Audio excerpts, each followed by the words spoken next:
Hello, my name is Eamon Burke of Burke Cutlery, and today I'm going to be talking about edge toothiness versus edge polish.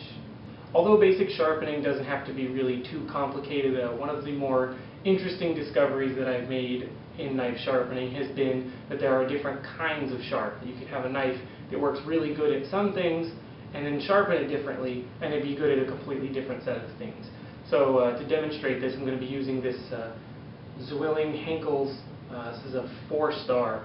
I'm using this one because it's relatively soft stainless steel, and I've noticed this effect is much greater on knives like this because not only does the toothiness affect how good it performs on certain kinds of food, but with some knives, especially cheaper knives, you actually hit a point of diminishing returns where you're going to keep sharpening and sharpening and polishing, and you're going to get less performance and not more.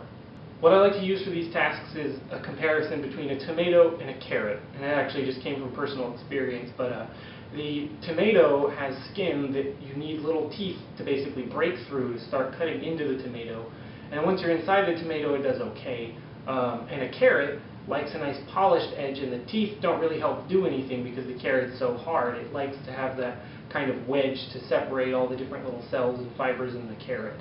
One of the problems with over-polishing is when you don't have any teeth and you have food that has a skin on it, like a bell pepper or a tomato, sometimes even an onion, you get what's called running, which is when the knife will actually just sit on top of the food and not break the skin, or even just do it for just a second and then go into the food. And that is actually, in my opinion, the most dangerous way to have a knife. If you over-sharpen a knife like that, it'll go directly into your skin like that, but it won't go into certain kinds of food, so it's actually prone to slipping off and running straight into your finger, and obviously you've sharpened it way too much, and it'll definitely leave a deep cut. At the same time, though, you don't want to have a knife that's really toothy because it'll basically be tearing through your food. You're trying to balance between the two. Okay, I'm going to start with an overly aggressive toothy edge that I put on this knife. It's cleaned up and deburred, but it's still very rough. And if I try to cut into this thick part of the carrot, it'll do it, but you can hear kind of a cracking sound because it's having trouble making it through.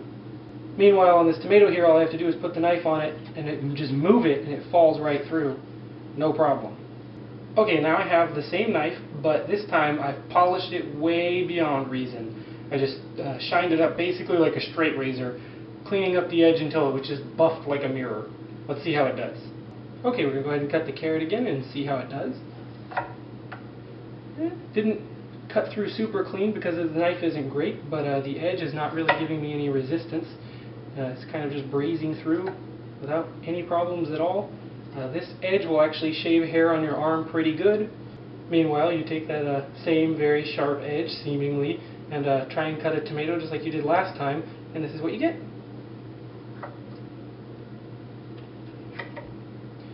It's called running over the skin whenever it's not breaking the skin. You can just sit here and the weight of the knife will never get through it until it just eventually busts from friction, basically. The edge is just so polished, there's nothing to dig into the skin and get you into the food to get the cut started, and it actually doesn't even complete as easily because of the resistance to getting from the skin on the sides.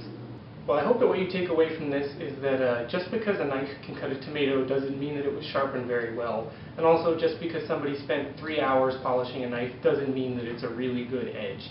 What you want is a nice balance between the two to help you do a lot of different things in the kitchen. Now you know a little bit about edge toothiness and polish, so go cook something.